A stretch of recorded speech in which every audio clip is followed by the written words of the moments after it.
à tous et bienvenue à Église Impulsion Home, notre culte en ligne. Je suis Noémie, leader exécutive au sein de l'Église. Nous sommes une église qui est basée à Paris et sa cause, sa vision est de faire connaître Jésus à travers des connexions fortes dans une culture urbaine qui est Paris. Je vous laisse maintenant avec la louange et on se retrouvera à la fin pour clôturer.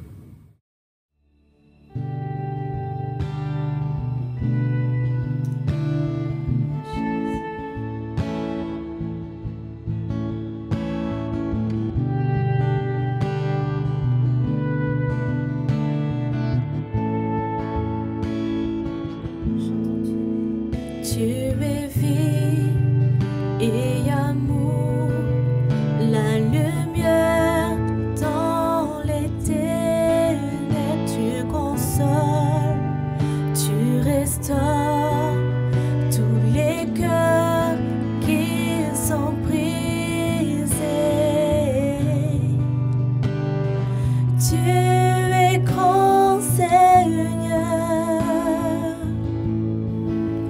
Tu es vie et amour, la lumière dans les ténèbres, tu consoles, tu restaures tous les cœurs qui sont brisés. Tu es grand Seigneur. C'est ton souffle dans nos vies qui nous pousse à louer, nous pousse à louer. C'est ton souffle dans nos vies qui nous pousse à te louer, toi seul. Tu es grand Seigneur. Tu es vie et amour, la lumière dans les ténèbres, tu consoles, tu restaures tous les cœurs qui sont brisés.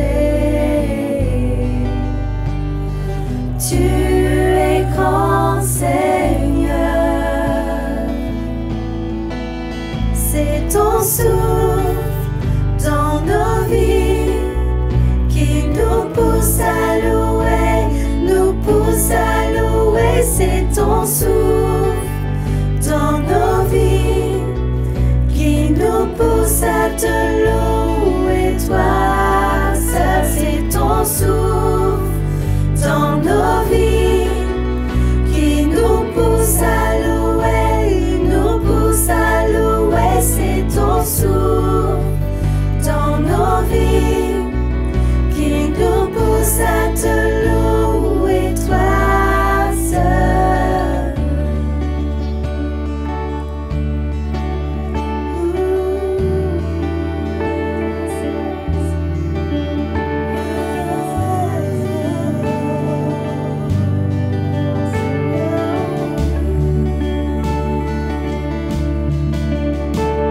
La terre chantera tes louanges, nos cœurs crieront, ces eaux diront, tu es grand Seigneur.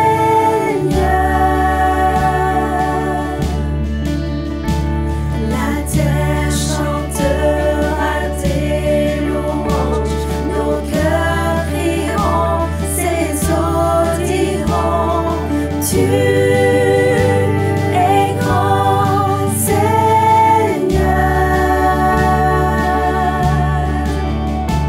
La terre chantera tes louanges, nos cœurs crieront, ces eaux diront, tu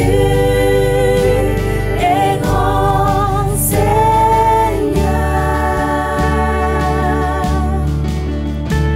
La terre chantera tes louanges, nos cœurs crieront, ces eaux diront, tu es grand Seigneur.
l'évêque dans la gloire.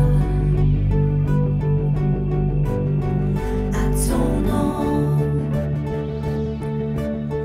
la nature dit ton histoire. À ton nom, les anges s'inclinent, la terre se réjouit, ton peuple s'écrie.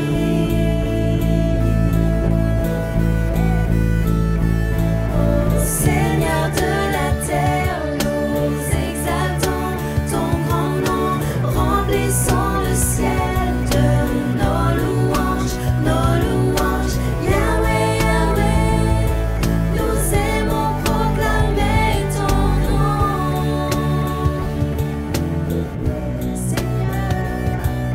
Seigneur de la terre, nous exaltons ton grand nom, remplissons le ciel de nos louanges, Yahweh, Yahweh, nous aimons proclamer ton nom.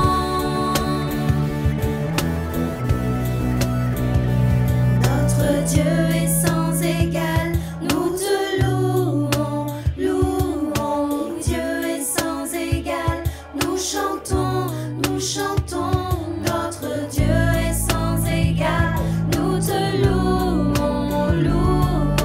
Jésus notre Dieu, nous chantons, notre Dieu est sans égal, nous te louons, oui Dieu est sans égal, nous chantons, notre Dieu est sans égal, nous te louons, Jésus notre Dieu, nous chantons. Ô Seigneur de la terre, nous exaltons ton grand nom, remplissons le ciel de nos louanges, Yahweh, Yahweh, nous aimons proclamer ton nom.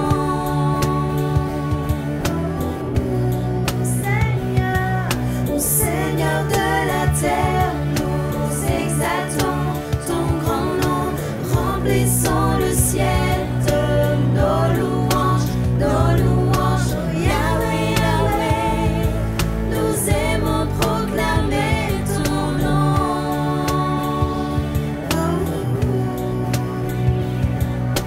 Nous aimons proclamer ton nom, nous aimons proclamer ton nom,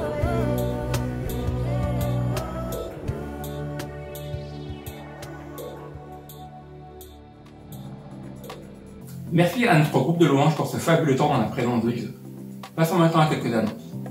La première annonce est que suite aux nouvelles mesures du gouvernement, les chambres hautes sont pour le moment suspendues et on vous tiendra au courant en fonction de l'avancée de la situation. Deuxième annonce, c'est que nous aurons bientôt un service de baptême.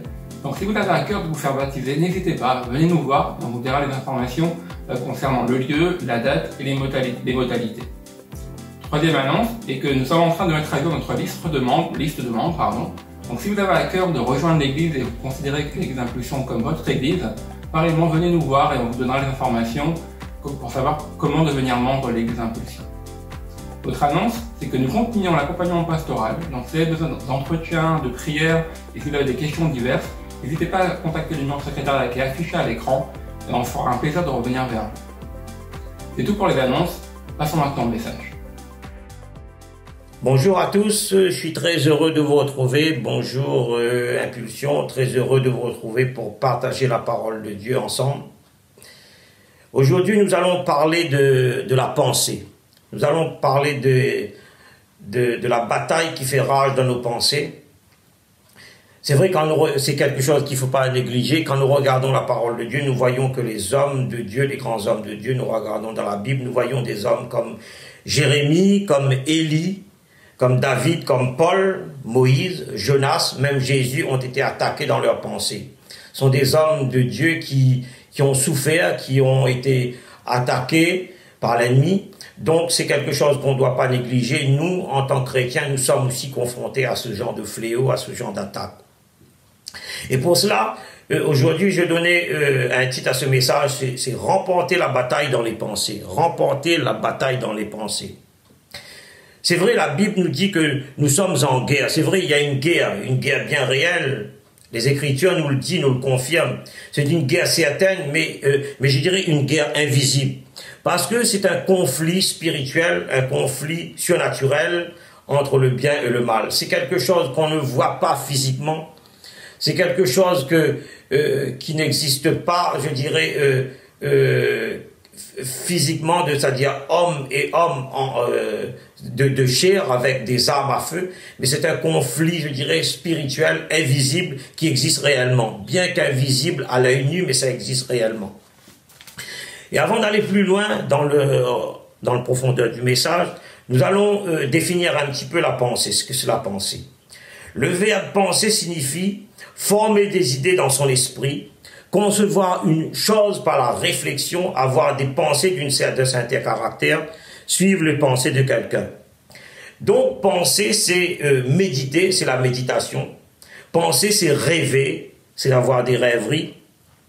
Mais ici, il y a une définition intéressante pour notre message, qui n'est pas à négliger pour notre étude. C'est se perdre dans ses pensées, c'est avoir des mauvaises pensées, avoir des pensées impures. Donc c'est une personne qui pense beaucoup, qui réfléchit, qui pense profondément, qui pense continuellement. Ses pensées sont tout le temps, je dirais, en mouvement. Il pense continuellement, il est toujours dans ses pensées. Et Colossiens chapitre 3, versets 1 à 3, Paul nous dit qu'il y a un conflit entre la chair et l'esprit. Voilà ce qu'il dit. Si donc vous êtes ressuscité avec Christ, cherchez les choses d'en haut où Christ est assis à la droite de Dieu.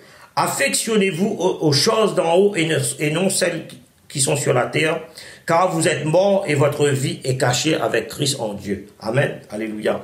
Donc, Paul nous dit qu'il faut qu'on cherche les choses d'en haut, qu'on ne soit pas, je dirais, attaché aux choses terrestres. Donc, nous devons affectionner aux choses de l'esprit et non aux choses terrestres. Amen. Donc, premièrement, nous allons voir quelles sont les causes qui permettent à Satan d'attaquer les pensées. Premièrement, quelles sont les causes qui permettent à Satan d'attaquer les pensées? Dans Jean 10, Jésus nous dit que le voleur, c'est-à-dire Satan, ne vient que pour dérober, égorger, détruire. Donc Satan, le voleur, il vient pour dérober, pour égorger et détruire. Dans 1 Pierre 4:8, Pierre nous dit « Soyez sobres, veillez, votre adversaire, le diable, rôde comme un lion rugissant, cherchant qui le dévorera. » Soyez sobres, veillez, votre adversaire, le diable, rôde comme un lion rugissant, cherchant qui le dévorera. Donc, comme je vous ai dit récemment, plutôt, nous avons un adversaire redoutable qui est actif 24 heures sur 24. Cet adversaire, le diable, il ne se repose jamais, puisqu'il vient pour imposer des souffrances aux chrétiens dans le monde entier. Cet adversaire, il est là. Il rôde, comme l'apôtre Pierre nous dit, il rôde comme un lion rugissant, il est là, il rôde pour affliger des souffrances au peuple de Dieu, aux chrétiens dans le monde entier.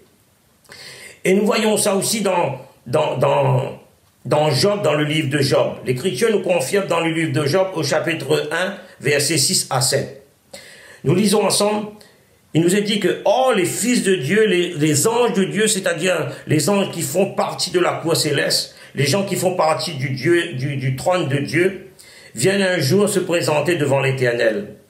Et Satan, lui qui est l'accusateur, vient aussi au milieu d'eux. L'Éternel dit à Satan, « D'où viens-tu » Satan répondit à l'Éternel, « De parcourir la terre et de m'y promener. » Comme je disais tout à l'heure, nous voyons très bien que l'Écriture dit vrai, Satan est l'accusateur. Il est là, il rôde, il est à l'affût d'une proie, il voyage sur toute la terre. Il cherche, il observe. C'est quelqu'un qui ne chôme pas. Il vient parce que son but, c'est de détruire et de faire du mal. il vient, il est là, il cherche, il rôde comme un lion. L'apôtre Pierre dit ça, il cherche sur toute la terre qui il va dévorer. Donc, il y a bien une guerre réelle qui existe. Il y a bien une guerre réelle qui prend place dans nos vies, dans nos pensées.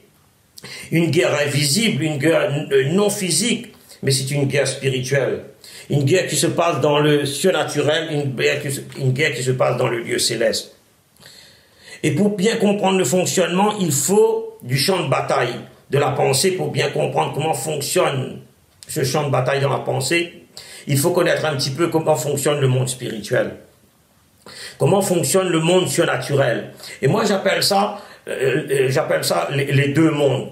Parce qu'il y a eu le monde de la puissance de Dieu, le monde de la puissance divine, et le monde de la puissance des ténèbres, de la puissance diabolique.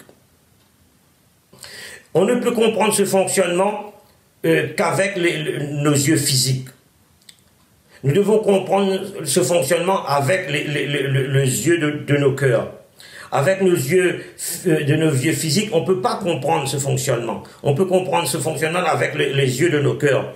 Et si vous lisez Watchman Nee dans son bouquin « L'homme spirituel », il explique très bien que nous possédons un sixième sens. En tant que chrétiens, nous avons un sixième sens. C'est-à-dire, il appelle ça l'intuition, il s'appelle ça aussi la perception. C'est-à-dire, nous avons un sixième sens. Et l'apôtre Paul avait bien compris tout cela. Si nous lisons Éphésiens 6, 11, chapitre 6, versets 11 à 12, l'apôtre Paul nous dit que nous devons revêtir toutes les armes de Dieu afin de pouvoir tenir compte contre les ruses du diable.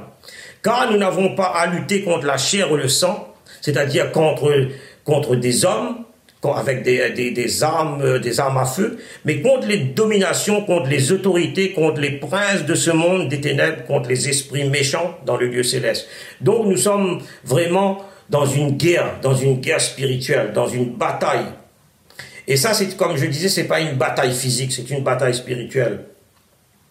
Donc il y a plusieurs causes, nous devons repérer les causes. Tout d'abord, nous sommes attaqués parce que nous sommes des chrétiens dangereux pour lui. Nous sommes des chrétiens, nous sommes des enfants de Dieu dangereux pour Satan parce que nous les dérangeons. Il nous attaque parce qu'il veut nous décourager. Il nous attaque pour nous faire abandonner la foi. Il va nous attaquer aussi sur notre point faible, sur notre point le plus sensible. Et lorsque nous connaissons les causes, quand nous repérons les causes qui affectent nos pensées, les causes qui provoquent ces malaises, les causes qui provoquent ces problèmes, ces maladies, nous devons prendre le dessus automatiquement. Nous ne devons pas nous replier en défense. Nous devons entrer directement dans le champ de bataille en attaquant l'adversaire sur, je dirais, de plein fouet. Nous devons l'attaquer, je dirais, frontalement. Nous devons attaquer l'adversaire frontalement. Et d'autres causes qui peuvent affectionner notre vie, nos pensées, c'est des causes d'ordre familial. Par exemple, le divorce, des professions, au niveau de divorce, des causes professionnelles telles que le chômage, des dettes, des conflits familiaux, de deuil, la maladie, etc. Aussi d'ordre spirituel. Par exemple, notre attitude, notre comportement, je dirais, charnel, dans l'immoralité sexuelle, la pornographie, l'impudicité, l'alcool, la drogue. Il y a aussi la pratique de la magie, la sorcellerie, les diverses religions, des sectes, etc. peuvent affecter nos pensées. Et lorsque nous repérons la cause, mes amis, nous passons directement à l'attaque. Nous entrons sur le champ de bataille pour briser les plans de Satan. Parce que ces attaques sont progressives. Ces attaques vont s'accentuer, vont se développer, je dirais, crescendo. Ils vont se développer crescendo dans nos pensées. Parce que ces attaques viennent pour détruire, pour égorger, pour faire du mal. Mais je vous dis une chose, mes amis, aujourd'hui. Je vous annonce une bonne nouvelle. C'est-à-dire, nous avons Jésus-Christ. Nous avons Jésus-Christ pour nous protéger. Mais pour cela, nous allons voir le deuxième point qui sont les signes cliniques qui en découlent dans nos pensées. Nous allons voir les symptômes qui en découlent dans nos pensées. Les symptômes qui vont, affecter nos pensées. Comme je disais tout à l'heure, nous sommes, en tant que chrétiens, nous sommes sur son territoire. Donc nous sommes dangereux pour lui. Satan est un menteur, c'est un destructeur, donc il veut nous empêcher d'entrer sur son territoire. Et Jésus a dit dans Jean 8, 44, il disait ça aux religieux, bien entendu, vous avez pour père le diable, et vous voulez accomplir les désirs de votre père. Il a été un meurtrier dès le commencement. Donc Jésus dit que Satan est un meurtrier dès le commencement. Il ne se tient pas dans la vérité. Parce qu'il n'y a pas de vérité en lui. Lorsqu'il profère le mensonge, il parle de son propre fond, car il est un menteur, il est le père du mensonge. Nous voyons bien que Satan met dans nos pensées des choses mensongères. Il met des choses pour nous détruire. Il va nous faire inventer des choses dans notre esprit. Donc, il est à l'affût d'une proie qui est en défaillance, physique ou morale, pour te faire entrer dans le cycle de la défaite. En t'affligeant, tout d'abord, nous allons voir maintenant les différents symptômes. En t'affligeant d'abord beaucoup de stress. Il va provoquer en nous un stress. Dans le verset, l'apôtre Pierre nous dit bien que l'ennemi ne se propage jamais, il rôde. Parce qu'il veut détruire le corps de Christ. Il veut détruire, les membres de l'église de Jésus-Christ. Et s'il arrive à te rouler, à te faire rouler comme il le veut, il va t'emmener tout d'abord dans la déprime. Il va t'emmener dans la dépression. Là, nous entrons dans les symptômes. Nous entrons dans les signes cliniques. Il va t'emmener dans la dépression. Oh, la dépression, c'est quoi? C'est un esprit mauvais.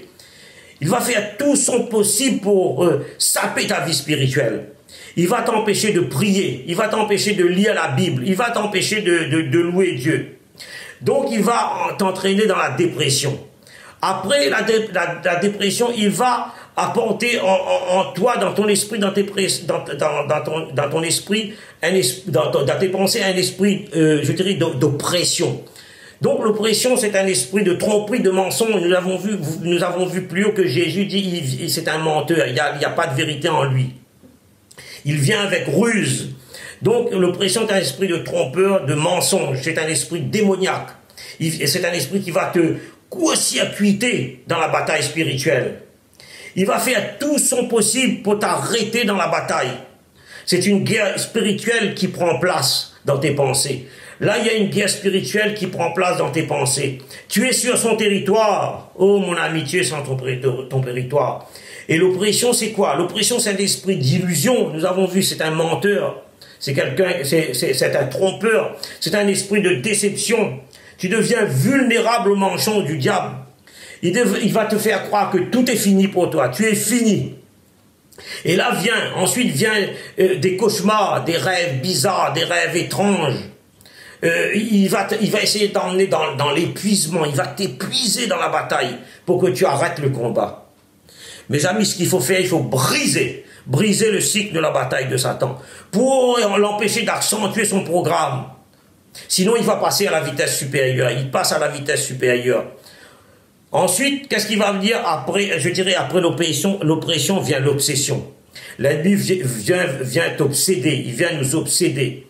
Et là, on rentre dans une guerre réelle, une guerre vraiment spirituelle. La guerre, elle est là, elle est vraiment réelle, elle est bien réelle. C'est pas de l'imagination, c'est pas quelque chose que tu as inventé, que tu as imaginé dans tes pensées, dans ton esprit. C'est un cycle infernal qui prend place. Le cycle infernal vient.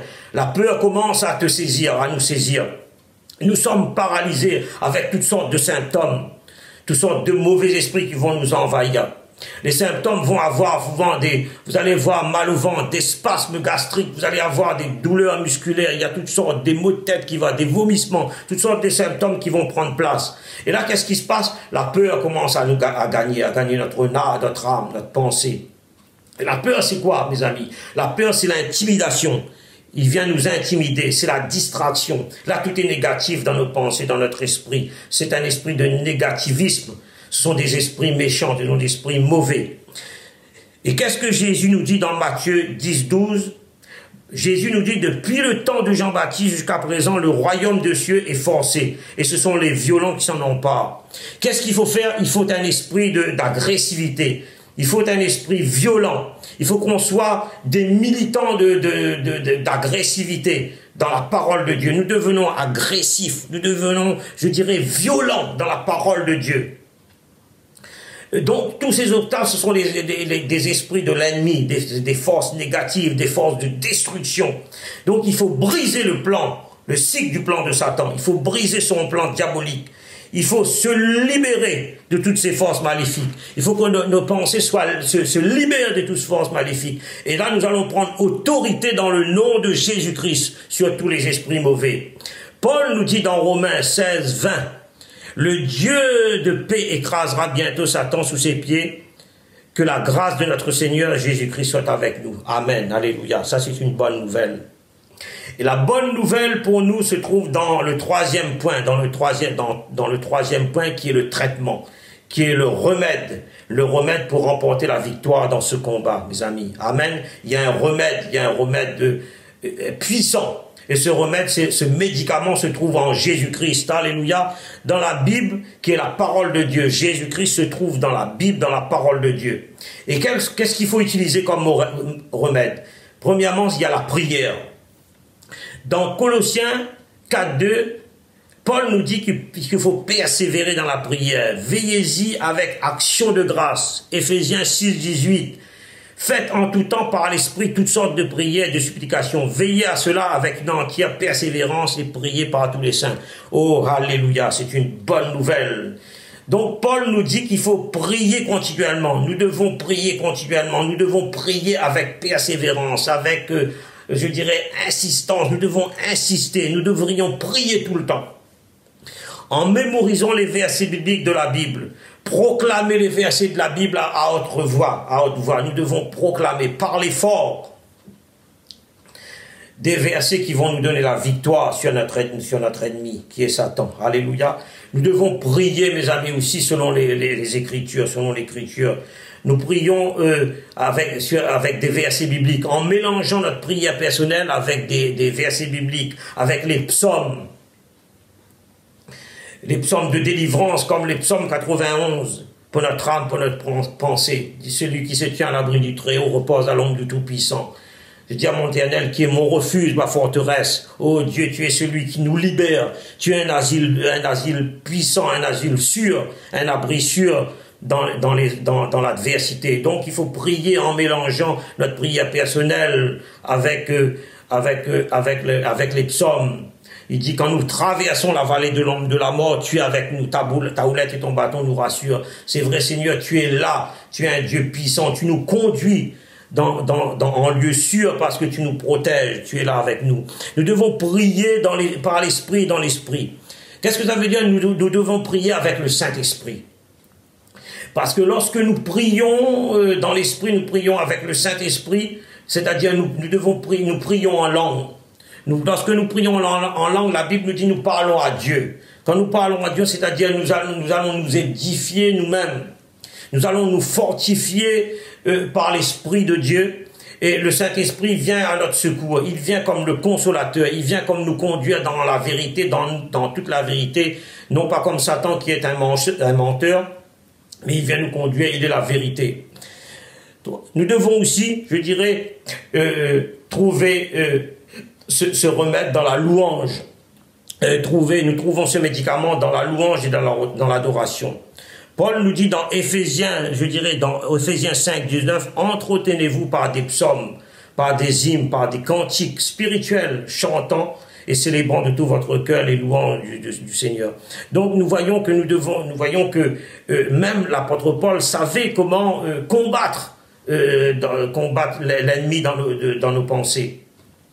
Donc nous devons nous appuyer sur le psaume. Le roi David louait Dieu avec la harpe. Il chantait quand il était attaqué dans son esprit, dans ses pensées par l'ennemi. Il a chanté des louanges en musique. Il a mis en louange sa musique avec sa harpe. Il adorait, il louait Dieu. Donc nous voyons que la musique, la louange joue un rôle important pour libérer nos pensées qui sont captives, qui deviennent captives. Nous devons chanter dans l'esprit, nous devons chanter en langue, ce qui nous dit Éphésiens 5, 19. Et troisièmement, le dernier remède, nous devons étudier, mes amis, et méditer la parole de Dieu. Comme dit Laurent dit, nous devons ruminer comme font les prêtres juifs. Nous devons ruminer la parole de Dieu, méditer la parole de Dieu. Dans Josué 1:8 nous dit que ce livre de la loi ne s'éloigne point de ta bouche, médite-le jour et nuit pour agir fidèlement selon tout ce qui est écrit. Car c'est alors que tu auras du succès dans tes entreprises, c'est alors que tu réussiras. Amen. Vous voyez, donc c'est en méditant de la parole de Dieu, c'est en étudiant les Écritures que nos pensées sont continuellement, je dirais, renouvelées, sont continuellement, je dirais, remplies de Jésus. Quand nous méditons la parole, nos pensées sont remplies de Jésus. Et nos pensées doivent être captivées par les Écritures, par Jésus-Christ. Et Jésus prend le contrôle de nos pensées. Nous devons, que notre esprit, nous pouvons dire même dans nos prières, Seigneur Jésus, possède notre esprit, que ton esprit possède notre esprit. Et nous devons laisser aucune place, mes amis, aux mensonges de l'ennemi. Vous voyez, il y a un remède puissant, le remède se trouve dans la parole de Dieu, tout est dans la parole de Dieu. Le remède se trouve, comme je disais, dans la prière, dans la méditation de la parole et dans la musique, dans la louange. Vous voyez, mes amis, il y a un remède. Mais je vais terminer là, puisque le message se termine, je vais conclure. Quand nous voyons que les hommes de Dieu, Jésus même dans le jardin de Gethsémani a été attaqué dans ses pensées, nous ne sommes pas à l'abri, nous, en tant que serviteurs de Dieu, servants du Seigneur, en tant que chrétiens, nous ne sommes pas à l'abri de ces attaques. Nous pouvons être attaqués tout le temps. Et c'est pour cela, la Bible nous enseigne qu'il n'y a rien de parfait sur cette terre. C'est une lutte permanente, c'est une lutte quotidienne, c'est une lutte sans relâche. Donc, nous sommes tout le temps en guerre. Donc, nous sommes de passage ici-bas. Nous sommes pour un temps, je dirais, passager. Et chaque jour, nous devons renouveler nos pensées et nous devons nous battre, sachant que notre espérance se trouve en Jésus seul et non pas sur la terre. Et quand notre éternité c'est le ciel, et là où il n'y aura plus de souffrance. Mais en attendant, nous devons chaque jour entrer dans le combat et nous devons concentrer, je dirais, nos pensées, nos idées sur le Maître, sur notre Maître qui est Jésus-Christ. Il est celui qui ne nous abandonnera pas, parce qu'il a dit dans sa parole, je suis avec vous tous les jours jusqu'à la fin du monde. Donc nous devons, c'est quelque chose de très important, nous devons pour remporter la victoire, nous devons nous concentrer sur notre Maître qui est Jésus-Christ. Mes amis, je vais terminer là, que Dieu bénisse sa parole et que Dieu vous bénisse richement, que son saint nom soit béni dans le nom de Jésus-Christ. Amen, amen. Mais avant de vous laisser, définitivement, on va prier ensemble. On va prier parce que je veux que nous soyons libérés de tout cela. Nous allons prier tous ensemble. Nous n'allons pas prier longtemps, mais nous allons prier. Et nous croyons que comme la prière, elle est efficace, elle va libérer nos pensées. Elle va libérer vos pensées. Vous allez être libre en Jésus-Christ. Amen. Alléluia. Seigneur Dieu Tout-Puissant, nous te bénissons, ô Père. Nous venons dans le nom précieux de Jésus-Christ. Nous venons dans le nom puissant de Jésus. Tu as dit, Seigneur, que nous devons amener tous nos pensées captives à l'obéissance de Christ. Alors je prie ce matin, je prie aujourd'hui, Seigneur, pour nos frères et sœurs qui sont pris, qui sont comme tenus, je dirais, captifs dans leurs pensées par l'ennemi. Nous voulons briser tout cela dans le nom de Jésus-Christ. Nous prions, Seigneur, afin que leurs pensées soient libérées totalement. Je prie afin qu'ils trouvent, Seigneur, une libération de leur âme, Seigneur, dans la puissance du sang de Jésus-Christ, dans la puissance du Christ ressuscité. Ô Seigneur Jésus, ô Dieu Tout-Puissant, Libère maintenant, libère mes frères et sœurs, libère mes amis, Seigneur, de toutes ces pensées captives. Libère leurs pensées de Satan, de leur ennemi. Parce que, Seigneur, tout pouvoir nous a été donné sur la terre. Dans ton nom précieux, Seigneur, sur la terre, Seigneur. Alors, nous brisons, je brise maintenant, dans le nom puissant de Jésus, tout esprit qui sont comme retenus, qui sont prisonniers, tout esprit, toute pensée qui sont comme enfermés, Seigneur, dans cette prison. Alors que recevez à l'instant votre libération au nom de Jésus-Christ. Je libère maintenant toute pression, toute oppression, tout esprit de dépression, tout esprit d'obsession, toute peur disparaisse dans le nom glorieux, puissant, dans le nom de Jésus. Amen, nous avons prié. Recevez votre délivrance dans le nom de Jésus. Amen, que Dieu vous bénisse. Au revoir, mes amis. Passons maintenant aux dîmes et aux offrandes. Et j'aimerais vous encourager avec ce texte qui se trouve dans Philippiens 4 à partir du verset 17 et qui dit ceci. Ce n'est pas que je recherche les dons, mais je désire qu'un fruit abondant soit porté sur votre compte. J'ai tout reçu et je suis dans l'abondance.